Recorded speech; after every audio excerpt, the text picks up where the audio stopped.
আল্লাহ রাব্বুল আলামিন বলছেন কুনতুম খায়রা উম্মাহ, তোমরা হচ্ছ সর্বশ্রেষ্ঠ জাতি। উখরিজাত লিন্নাস, তোমাদেরকে বের করা হয়েছে। তা'মুরুনা বিল মারুফ ওয়া তানহাউনা আনিল মুনকার।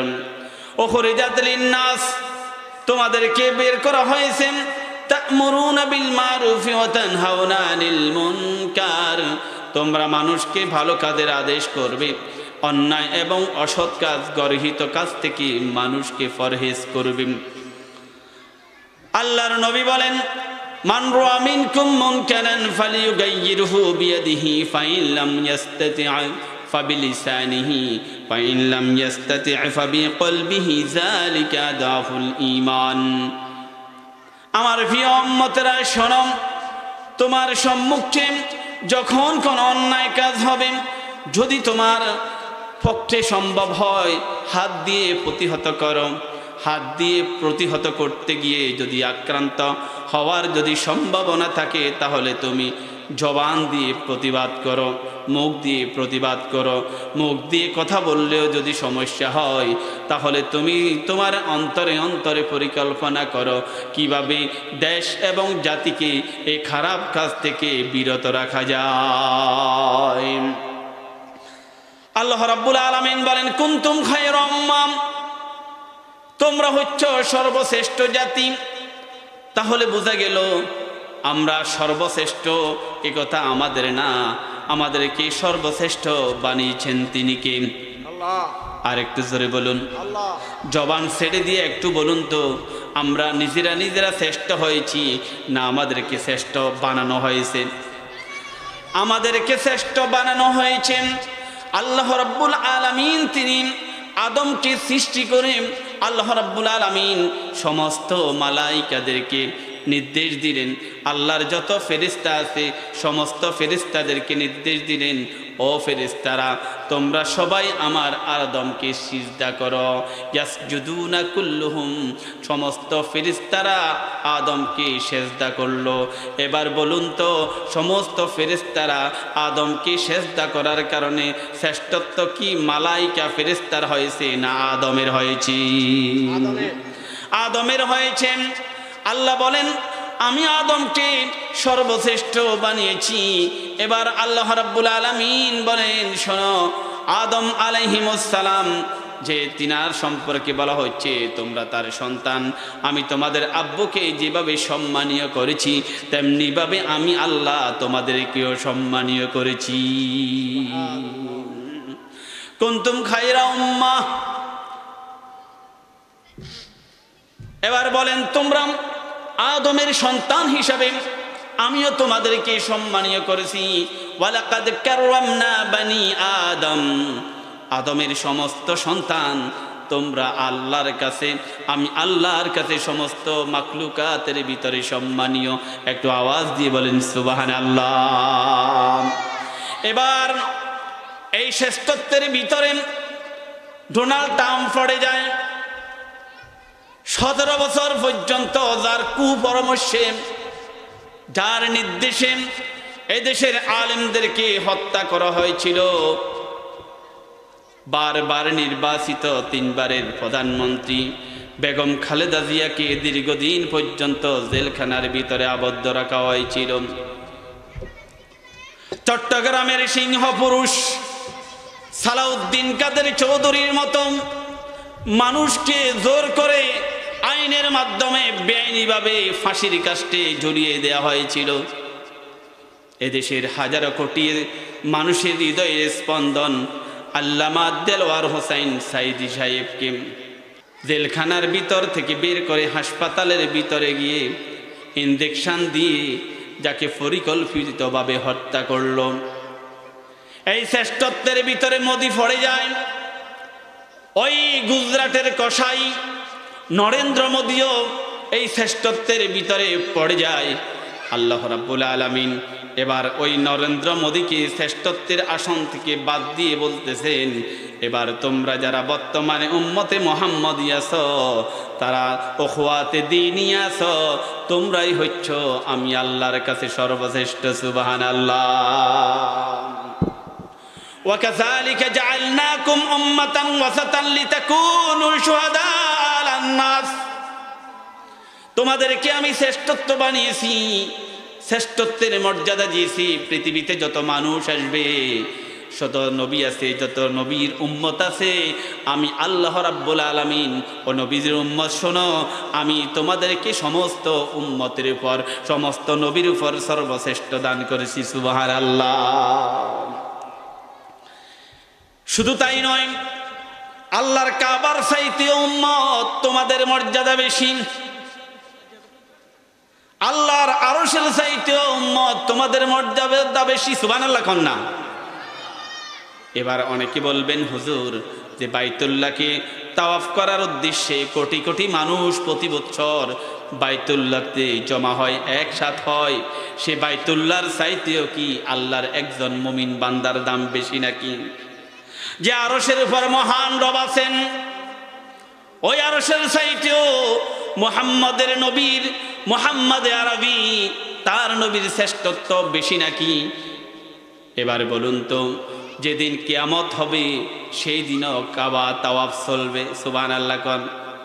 যেদিন কিয়ামত হয়ে যাবে সেই দিন বাইতুল্লাহ তাওয়াফ হবে। যখন কিয়ামত হবে তখন আর কিন্তু বাইতুল্লাহ থাকবে না। আল্লাহ বাইতুল্লাহকে তুলে নেবেন, বাইতুল্লাহ থাকবে না।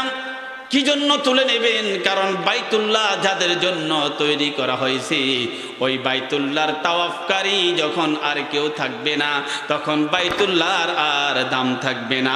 বাইতুল্লাহকে আল্লাহ রাব্বুল আলামিন তুলে নেবেন।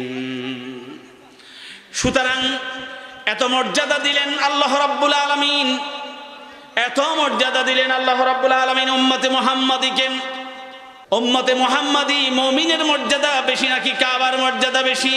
মুমিনের মর্যাদা বেশি, আরশের মর্যাদা বেশি। কারণ আরশ বানিয়েছেন আল্লাহ, কাবা বানিয়েছেন আল্লাহ। মুমিনের জন্য যেদিন কিয়ামত হবে মুমিনেরও মৃত্যু হবে, মুমিনের মৃত্যুর সাথে সাথে সমস্ত পৃথিবী ধ্বংস হয়ে যাবে। আর পৃথিবী যখন ধ্বংস হয়ে যাবে, কাবার থাকবে না, আরশ আর থাকবে না। এত মর্যাদা আল্লাহ রাব্বুল আলামিন যাদেরকে দিলেন, যদি বুঝে থাকেন একটু আমার সাথে বলুন, যাদের মর্যাদা বেশি তাদের দায়িত্ব কর্তব্য বেশি নাকি? যাদের শ্রেষ্ঠত্ব বেশি তাদের কর্তব্য বেশি, যাদের মর্যাদা বেশি তাদের কর্তব্য বেশি। এজন্য দেখবেন একজন ইউনিয়ন পরিষদের মেম্বার সাহেব দুর্নীতি করেছেন, তার দুর্নীতির দায়ে 5 বছর জেল হয়ে গেছে, এটা আপনি দেখাতে পারবেন না। আবার একজন দেখবেন এমপি মহোদয়, যিনি এমপির দায়িত্ব পালন করাকালীন তিনি দুর্নীতি করেছেন, ওই দুর্নীতির দায়ে কিন্তু তাকে 5 বছর পর্যন্ত জেল খাটা লাগে। বলেন ঠিক কিনা? আবার জনগণের ভোটে নির্বাচিত হয়ে ক্ষমতার সাথে একবার নির্বাচিত হওয়ার পর 3 বার দিনের ভোটকে রাত্রে নিয়ে জোর করে যিনি ক্ষমতায় ছিলেন, আর এই মর্যাদাকে যিনি ছিনিয়ে নিয়েছেন, আর তার মর্যাদা আল্লাহ রাব্বুল আলামিন দিয়েছিলেন। জাতীয় সংসদে দাঁড়িয়ে তিনি বলেছিলেন, তুইজ্জু মান তাশাউ ওয়া তুযিল্লু মান তাশাউ। পবিত্র কোরআন আল কারিমের সূরাতুল আল ইমরানের 26 নম্বর আয়াতে আল্লাহ বলেছেন, আল্লাহ যাকে ইচ্ছা তাকে সম্মানীয় করেন, ক্ষমতা দেন। আল্লাহ রাব্বুল আলামিন আমাকে ইচ্ছে করেছেন, ক্ষমতা দিয়েছেন, এতে আমার কথা, আমার সম্মান এবং ইজ্জত আমার আল্লাহ বাড়িয়েছেন। কিন্তু তিনি পরবর্তী আয়াত পড়েন নাই, ওয়া তুযিল্লু মান তাশা, তিনি ইচ্ছা করলে কাউকে সম্মানিত করেন। সম্মান দেওয়ার পর, সম্মান পাওয়ার পর যিনি সম্মান ধরে রাখতে পারেন না, আল্লাহ রাব্বুল আলামিন তাকে জুতা ফেটা করে কিন্তু ক্ষমতা থেকে অপসারণ করান। বলেন ঠিক কিনা? সেদিন আমরা দেখলাম ওই গণভবনে কি অবস্থা হলো। সকল আয়োজন সম্পন্ন হবে, ছাত্র জনতার বুকের উপর গুলি দিয়ে তাদেরকে দেশ থেকে শেষ করে দিবে। আর তিনি হয়তোবা দুপুর বেলায় দিব্যি আরামে ওই খুনি সন্ত্রাসীদেরকে নিয়ে গণভবনে আরামায়েশে খাবেন।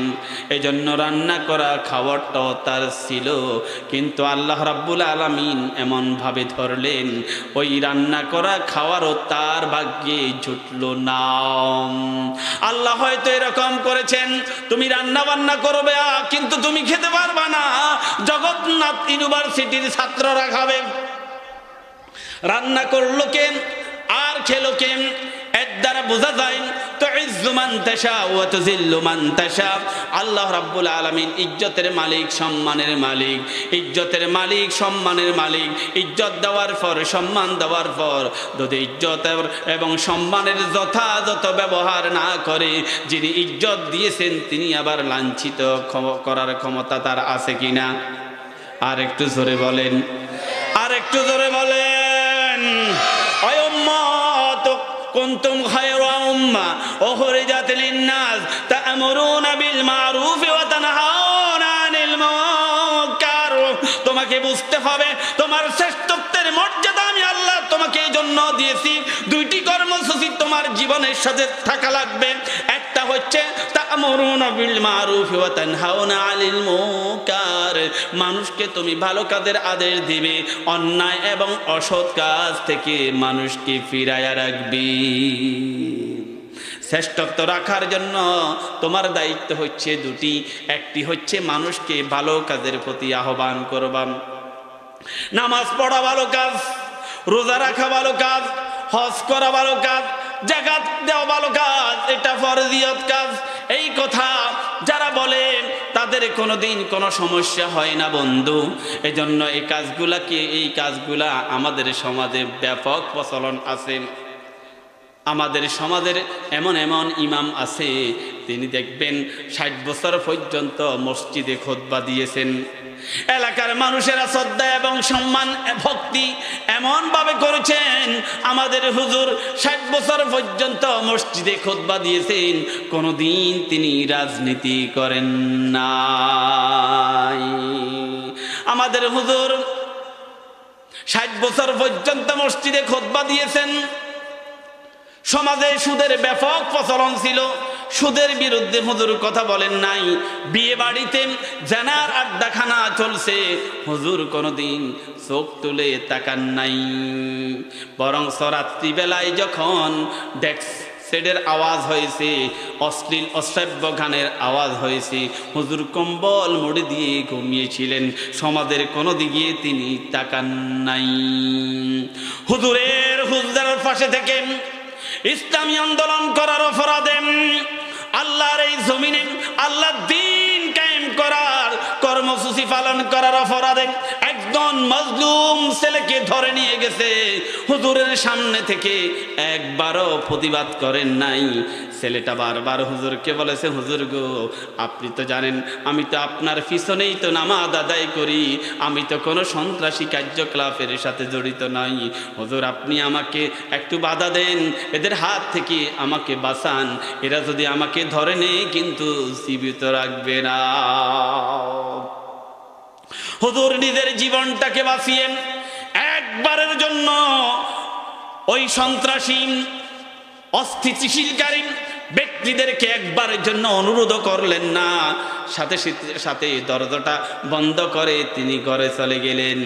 এমন হুজুর যারা আছে, নামাজের কথা বলে, রোজার কথা বলে, হজের কথা বলে, যাকাতের কথা বলে, 60টা বছর তিনি কাটিয়ে দিয়েছেন, একবারও জিহাদের শব্দটা তার জবান থেকে আসে না।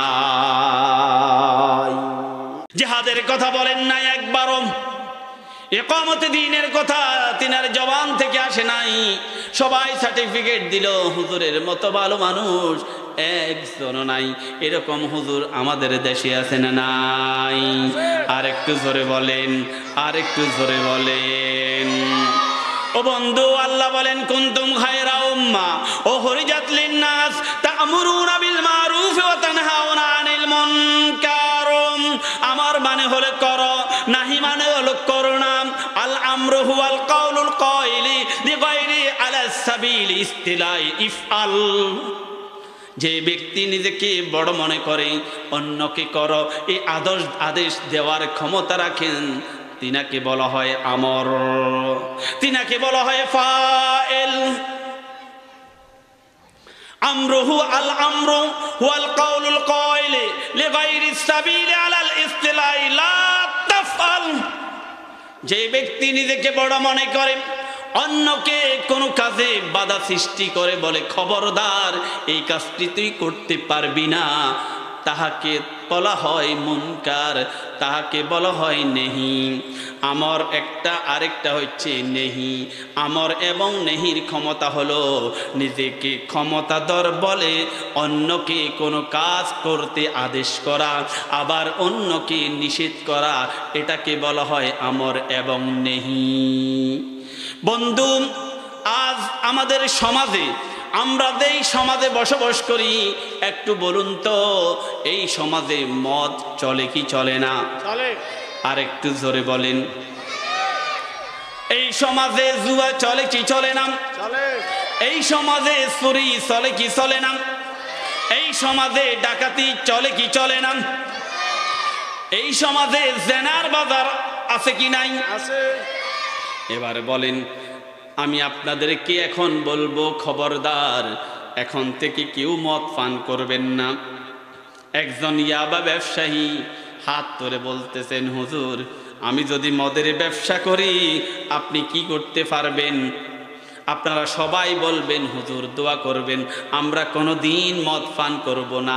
কারণ যারা মদ পান করে তারা মাহফিলে আসে না, যারা মদ পান করে না তারা কিন্তু মাহফিলে আসে, যারা মদ পান করে তারা কিন্তু মাহফিলে আসে না।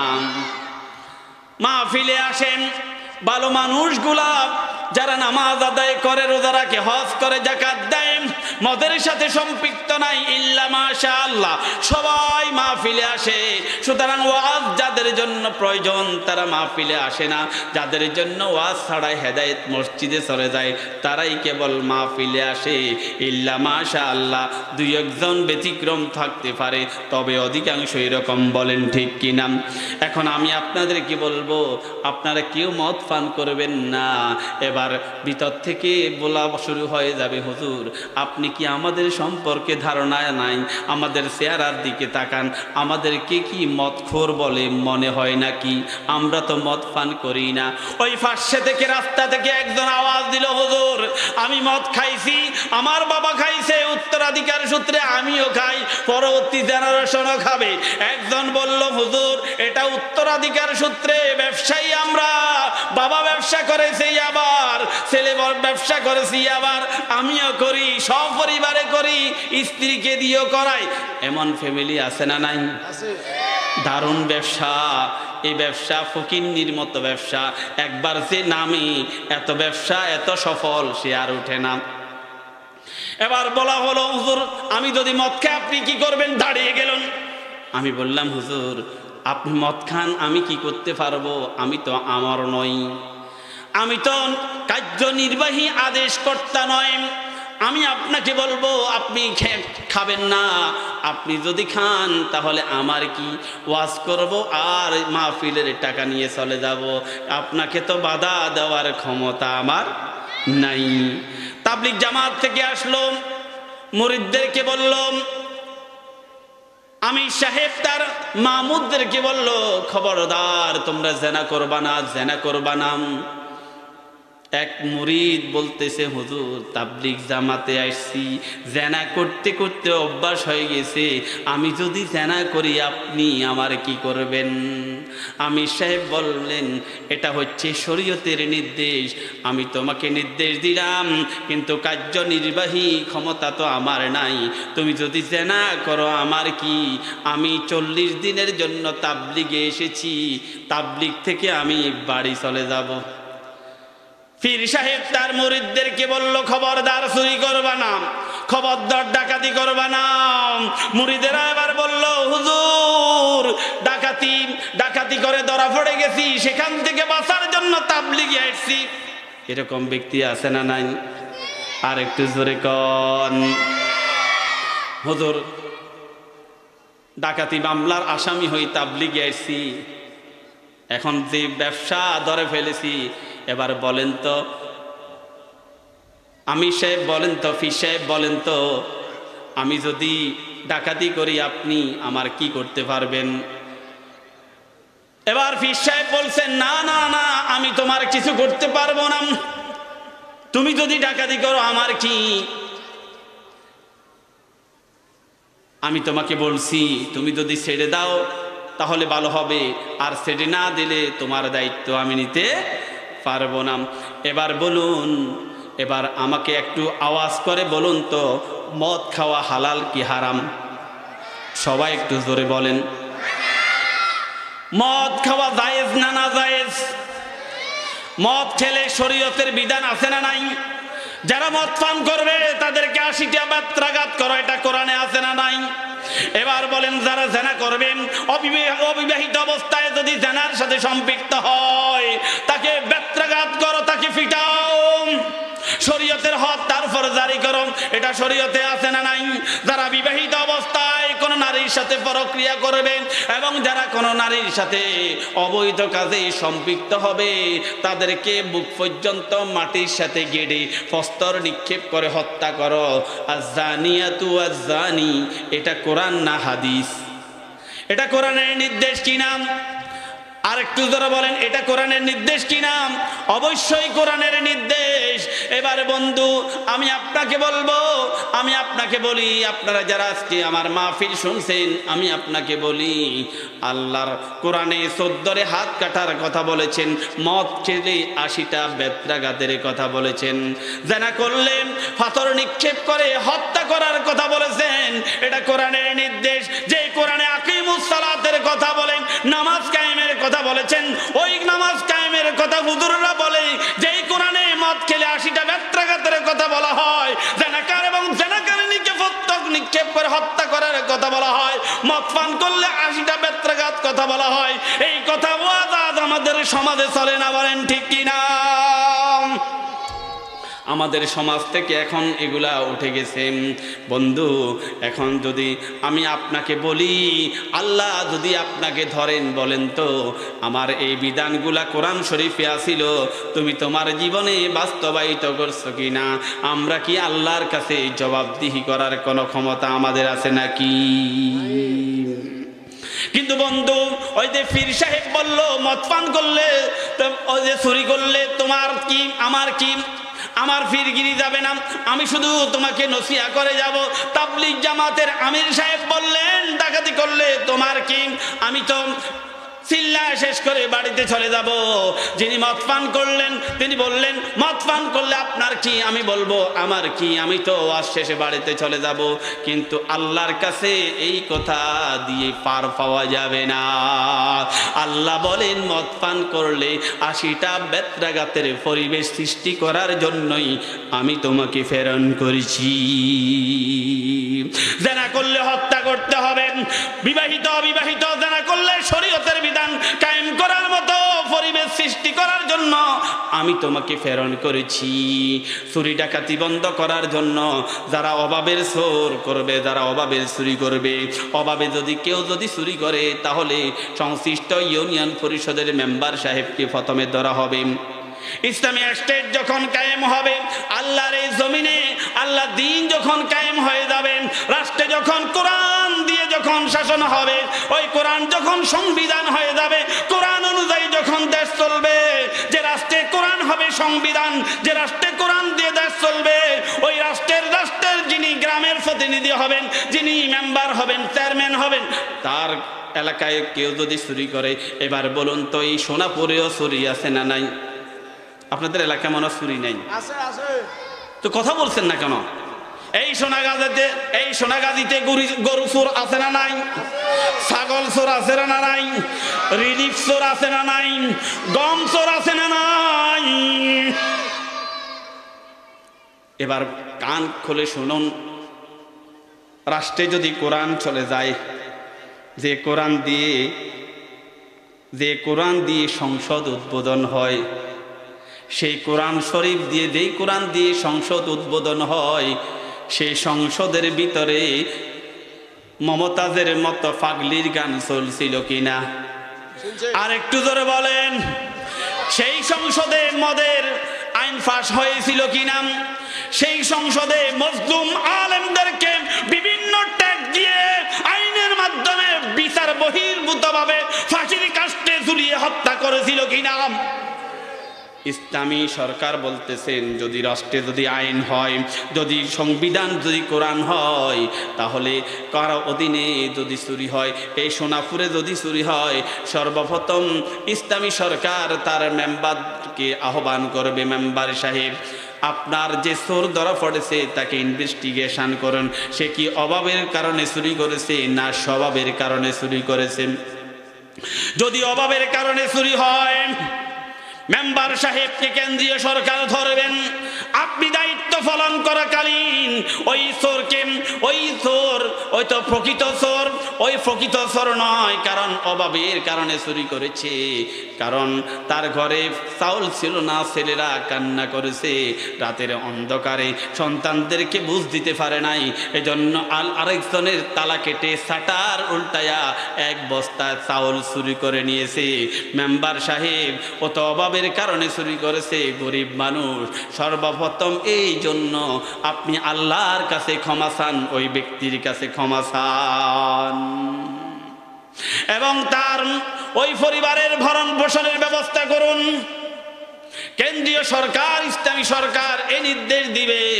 কেন্দ্রীয় সরকার যদি দায়িত্বে আসে, কোনো মানুষকে কোনো দিন ইউনিয়ন পরিষদে যাওয়া লাগবে না, বরং ইউনিয়ন পরিষদের মেম্বার এবং চেয়ারম্যান সাহেব জনগণের অধিকার তার বাড়িতে পৌঁছায় দিতে বাধ্য। বলেন ঠিক কিনা?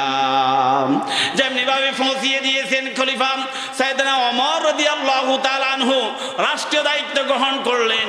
মাত্র 3 দিন হলো, এখনো দায়িত্ব মাত্র গ্রহণ করলেন। রাতের অন্ধকারে জনগণের অবস্থা পর্যবেক্ষণ করার জন্য চলে গেলেন এক নিভৃত পরিতে, ধুধু মরুভূমি। রাতের অন্ধকারে খলিফা ওমর হাঁটে আর পিছনে তার পিএস আসেম। হঠাৎ করে একটা তাঁবু থেকে কান্নার আওয়াজ বেরিয়ে আসলো।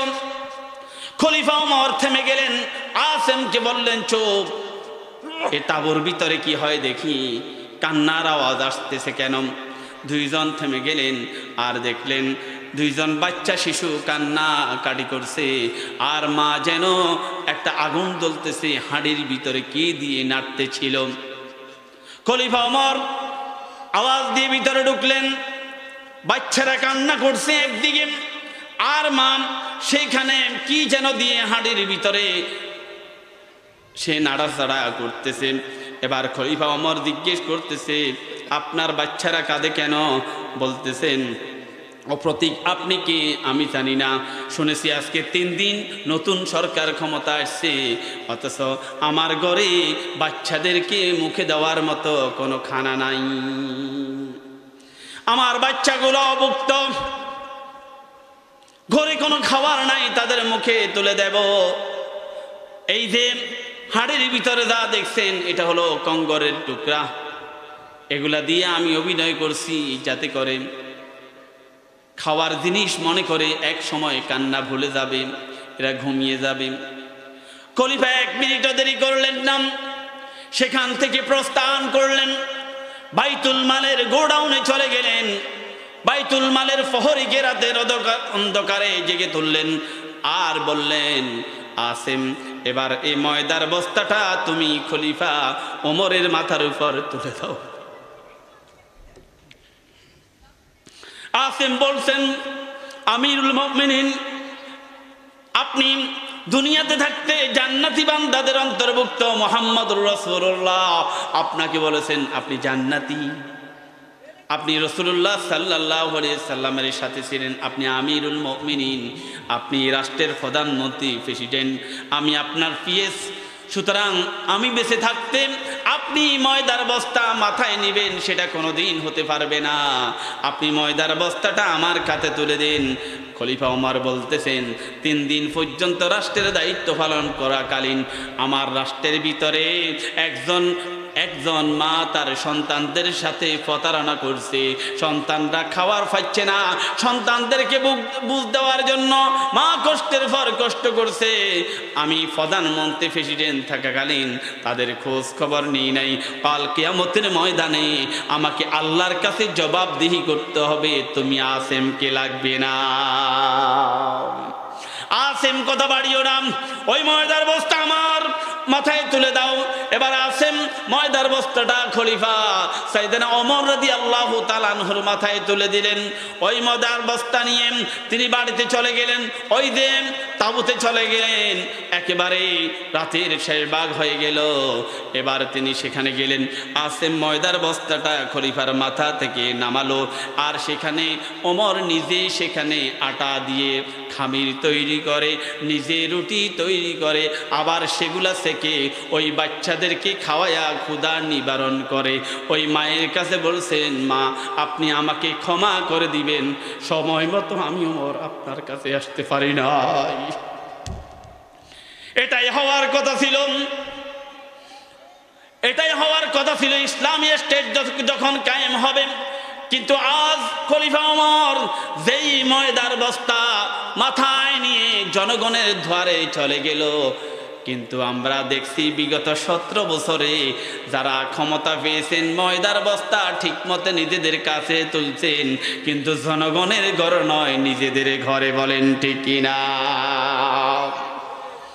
ও বন্ধু, কুনতুম খায়রা উম্মাহ উখরিজাত লিন-নাস তা'মুরুনা বিল মা'রুফ ওয়া তানহাউনা আনিল মুনকার। সুতরাং শ্রেষ্ঠত্বের মর্যাদা দিয়েছেন আল্লাহ রাব্বুল আলামিন উম্মতকে। তাদের দায়িত্ব হলো মানুষকে ভালো কাজের আদেশ করবে, অন্যায় এবং অসৎ কাজ থেকে ফিরিয়ে রাখবে। আমার নবীজি বলেছেন, মান রা মিনকুম মুনকারান ফালিয়ুগাইয়িরহু বিয়াদিহি ফাইন লাম ইস্তাতি' ফাবিলিসানিহি ফাইন লাম ইস্তাতি' ফাবিকলবিহি যালিকা আদাফুল ঈমান। শোনো শোনো আমার উম্মতেরা, একটা আওয়াজ দিয়ে বলেন আমরা কার উম্মত? নবীজির উম্মত। আরেকটু জোরে বলেন কার উম্মত? আর একটু ধরে বলেন। কারো কারো কনফিউশন আছে, সন্দেহ হচ্ছে, আমরা কার উম্মত? আল্লাহ রাব্বুল আলামিন এর নবীজি আমাদেরকে বলছেন, তোমাদের সামনে যদি কোনোদিন অন্যায় কাজ হয় তাহলে তোমরা প্রথমত মুখ দিয়ে প্রতিবাদ করবা। আমাদের সমাজে অন্যায় কাজ আছে না নাই? আর একটু জোরে বলেন। আমাদের ঘরে ঘরে অন্যায় কাজ হয়। বউ যখন শাশুড়ির সাথে অন্যায় করে, ফাঁসের শাশুড়ি শাশুড়ি ওই বউকে কুপরামর্শ দেয়, এরকম বউ আছে না নাই? আর একটু ধরে বলেন। আজকে আমাদের সমস্ত ঘরগুলাকে পার্শ্ববর্তী প্রতিবেশীর কুমন্ত্রণার কারণে শত শত বউ নষ্ট হচ্ছে, বউ শাশুড়ির সাথে সম্পর্ক নষ্ট হচ্ছে। বলেন ঠিক কিনা? আজ প্রত্যেক ঘরে আবার ভালো মানুষও আছেন, অনেক শাশি শাশুড়ি জেঠু শাশুড়ি ভালো পরামর্শ দেয়, যার কারণে বউ শাশুড়ির সম্পর্ক সুন্দরভাবে চলে। আবার আরেকজনের ঘরের ভিতরে বউ শাশুড়ির ভিতরে দ্বন্দ্ব লাগাই দেয়, এমন ব্যক্তিও আছে না নাই? বাবা আবার ছেলের মাঝে সম্পর্ক নষ্ট হয়ে যায়, এক পর্যায়ে সন্তান নিজের বাবার উপর হাত তুলে, এরকম কুসন্তান আছে না নাই? এরকম খারাপ সন্তান আছে না নাই? আবার এখানে খারাপ পরামর্শ দেয় পাশের ঘরের একজন, প্রতিবেশীর একজন, ওই বাজারের একজন, আস্তের পর সন্তানকে খারাপ পরামর্শ দেয়, আবার উস্কিয়ে বাবার সাথে সম্পর্ক নষ্ট করে। এরকম মানুষ আমাদের সমাজে আছে না নাই? অথচ যদি এরকম হতো, বউ যখন শাশুড়ির সাথে অসুন্দর ব্যবহার করে, পার্শ্ববর্তী প্রতিবেশীর দায়িত্ব হলো আস্তের উপর মাকে বুঝানো, আস্তের উপর বউকে বুঝানো, বউরে বউ যতদিন তোমার সামডাটা টাইট আছে, মুখের চেহারা সুন্দর আছে, ততদিন না তোমার কোনো খবর হবে না। যেদিন তোমার সামডাটা লুজ হয়ে যাবে আর চেহারার সৌন্দর্য চলে যাবে, বউ গো বউ তুমি তো বউ থাকবে না, একদিন তোমাকে শাশুড়ি হওয়া লাগবে। তুমি তো এখানে এসেছ, তোমার মাকে তোমাদের বাড়িতে রেখে এসেছ, সেইখানে তোমার ভাই বিয়ে করেছে, তোমার ভাবির আন্ডারে তোমার মাটাকে রেখে এসেছ। এখানে যদি তুমি তোমার শাশুড়ির সাথে সুন্দর আচরণ করো, তোমার মায়ের সাথেও তোমার ভাবি কিন্তু সুন্দর আচরণ করবি। তোমার মাকে তুমি, তোমার শাশুড়িকে যদি তুমি তোমার মা মনে করতে পারো, তোমার ভাবিও তোমার মাকে মা মনে করবে। বলেন ঠিক কিনা? প্রতিবাদ হয় না, প্রতিবাদ হয় না। পাশের ঘরে আগুন জ্বলে, পাশের ঘরে আগুন জ্বলে, তিনি আরো ঘি ডালেন। এরকম শাশুড়ি আছে না নাই? এরকম ব্যক্তি আছে না নাই? বাবা ছেলের সম্পর্ক নষ্ট হয়ে যায়, ভাইয়ে ভাইয়ে সম্পর্ক নষ্ট হয়ে যায়। দুই ভাই কত সুন্দর সম্পর্ক ছিল, পাশের একজন সেখানে তৃতীয় ব্যক্তি এসে দুই ভাইয়ের বিরুদ্ধে বিরোধ সৃষ্টি করে দেয়। বড় ভাইকে একরকম বোঝায়, ছোট ভাইকে একরকম বোঝায়, দুই ভাইয়ের সম্পর্ক আলাদা করে, মাঝখানে তিনি ফায়দা লুটেন। এরকম কুচক্রী ব্যক্তি আপনাদের সমাজে থাকার সম্ভাবনা আছে না না? কিন্তু বন্ধু মনে রাখবা, মনে রাখবা, মনে রাখবা, তুমি যদি কারো ঘর নষ্ট করো, তোমার ঘর আল্লাহ নষ্ট করে দিবে। তুমি যদি কারো সম্পর্ক নষ্ট করো, তোমার সম্পর্ক আল্লাহ নষ্ট করে দিবে। তুমি যদি কোনো বাপ ছেলের সম্পর্ক নষ্ট করো, তোমাকেও তো আল্লাহ একটা দিছে। তুমি যদি ভাইয়ে ভাইয়ে বিরোধ সৃষ্টি করে দাও, তাহলে তোমারও তো একজন ভাই আছে। তুমি যদি বউ শাশুড়ির ভিতরে ফারাক সৃষ্টি করে দিয়ে ফায়দা হাসিল করার জন্য চেষ্টা করো, তোমাকেও তো আল্লাহ একটা পরিবার দিছে। as you sow so you reap, যেমন কর্ম তেমন ফল। কামা তাদিনু তুদান, যেটা করবা তুমি কিন্তু সেটা পাবা। বলেন ঠিক কিনা? এই জন্য যদি মান রাআ মিনকুম মুনকারান ফালিয়ুগাইয়িরহু বিয়াদিহি, বউ শাশুড়ি সম্পর্ক নষ্ট হচ্ছে, বউ শাশুড়ির উপর অত্যাচার করতে, তুমি ফাঁসের ঘরে ছিলা কিন্তু বের হও নাই, বেরিয়ে যাই, প্রথমে বউ এবং শাশুড়ি দুইজনকে আলাদা করে দিতে হবে। খবরদার। দীর্ঘদিনের সম্পর্ক আমার এই সাহেব এই ঘর বিটার জন্য কত কষ্ট করেছেন, তোর স্বামীকে পেটে নিয়ে কত কষ্ট করেছেন, তোর স্বামীকে তিলে তিলে বড় করেছে। তুই কি জানিস কার গায়ের উপর হাত তুলছিস? চাচায় গিয়ে যেতে হবে। খবরদার, তুই আমার ভাইয়ের উপর হাত তুলতে পারবি না। তুই কি জানিস তোর জন্য আমার ভাই কি করেছে? কিন্তু এরকম বাধা না দিয়ে উস্কানি দে, এরকম চাচা আছে না না? মান রাআ মিনকুম মুনকারান ফালিয়ুগাইয়িরহু বিয়াদিহি ফাইন লাম ইয়াস্তাতি' ফাবিলিসানিহি ওয়াইন লাম ইয়াস্তাতি' ফাবিকলবিহি। আল্লাহ রাব্বুল আলামিনের রাসূল বলছেন, তোমার সামনে যখন এরকম বিরোধ হয় তাহলে তুমি এগিয়ে দাও, হাত দিয়ে প্রতিহত করো। এবার বলেন, আমাদের সমাজে ইয়াবা ব্যবসা আছে না নাই? মনে আপনাদের সোনাপুরে একটু কম আছে, নাই কেন? এ কথা বলেন না কেন? পুরা বাংলাদেশে ইয়াবার ব্যবসা হয়, মদের ব্যবসা হয়, মনে হয় সোনাপুরে নাই। এবার বন্ধু জানেন, এই ইয়াবা ব্যবসাদার ঘরের ভিতরে একবার ঢুকেছেন, যার ঘরে একজন মাদক আসক্ত ব্যক্তি আছে, ওই ঘরখানা তিলে তিলে শেষ হয়ে যাবে।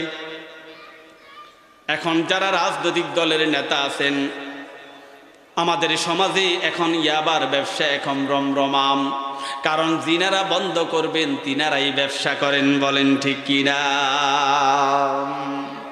আমাদের সমাজে কে মদ খায়, কে মদ খায় না, কে মাদকের পাইকারি সেলার, কে মাদকের খুচরা সেলার, সবচেয়ে বেশি জানে আমাদের পুলিশ প্রশাসন। বলেন ঠিক কিনা?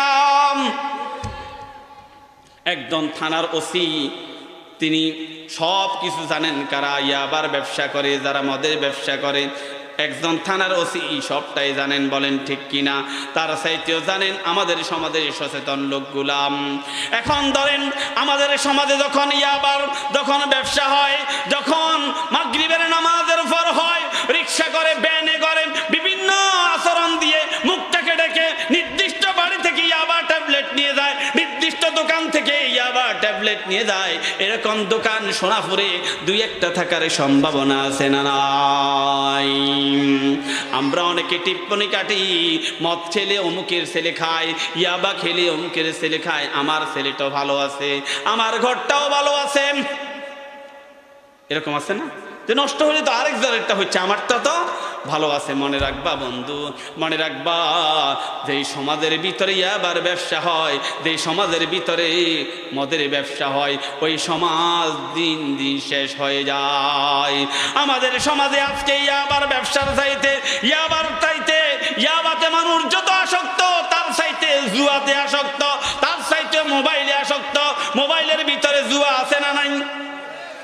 একটু জোরে বলেন। আজ মোবাইল কেসি নিও, আজ মোবাইলের ভিতরে আজকে ফ্রি ফায়ার পাবজি আছে না নাই? আজকে দেখবেন এক সময় আপনি হয়তো চেষ্টা করলে মাদক থেকে আপনার সন্তানটাকে, ইয়াবা ট্যাবলেট থেকে আপনার সন্তানটাকে বাঁচাইতে পারবেন, কিন্তু মোবাইলের মতো এই মাদক থেকে আপনি বাঁচাইতে পারবেন না। আপন মা তার সন্তানের চাইতে মোবাইলকে বেশি ভালোবাসে, আপন বাবা সন্তানের চাইতে মোবাইলকে বেশি ভালোবাসে।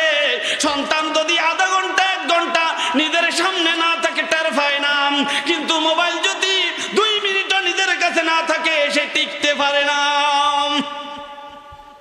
টিকটক আপনাদের সমাজে আছে না নাই?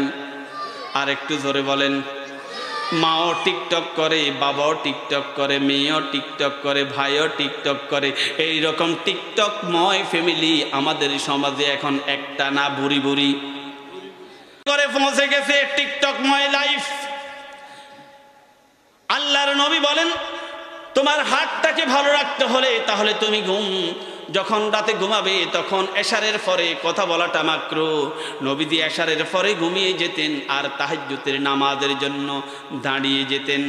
নবীজি বলেন, যারা হার্ট অ্যাটাক করার সম্ভাবনা আছে, তোমরা যদি নিয়মিত যদি ওযু করে ডান কাত হয় যদি শুইতে পারো, আল্লাহ রাব্বুল আলামিন তোমাকে হার্ট অ্যাটাক থেকে মুক্ত করে দেবেন। আল্লাহর নবী বলেন, তুমি যখন ঘুমাইতে যাইবা সুবহানাল্লাহ, আলহামদুলিল্লাহ, আস্তাগফিরুল্লাহ পড়ো। আল্লাহর নবী বলেন, তুমি যখন ঘুমাইতে যাইবা তখন সূরাতুল বাকারা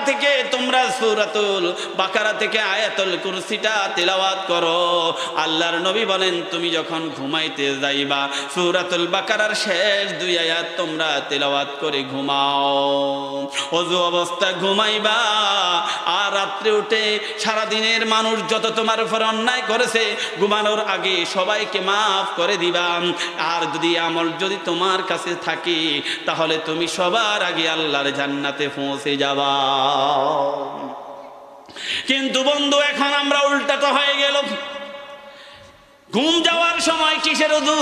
সারাদিনে তো ওযু নাই, আছে না নাই?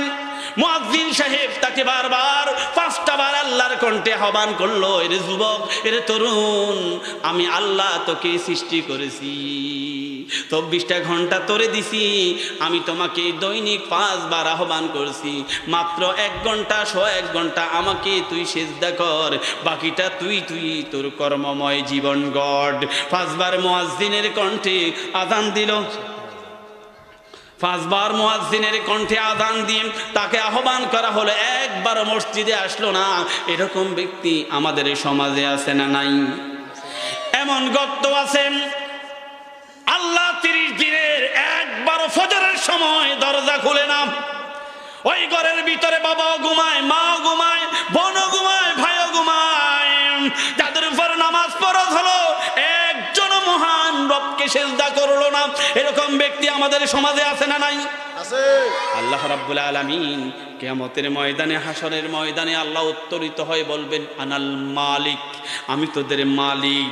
আল্লাহকে যখন নিজেদের সামনে যখন পাবে, সাথে সাথে সমস্ত মানুষগুলা আল্লাহর সামনে সিজদায় লুটাইয়া পড়বে। আয় আল্লাহ তাআলা মালিক ইয়াউমিদ্দিন, মালিক ইয়াউমিদ্দিন, সারাদিন বলেছি তুমি বিচার দিবসের মালিক, আজকে তুমি আমাদের সামনে সমাবেত। আল্লাহ কত সুন্দর আল্লাহ!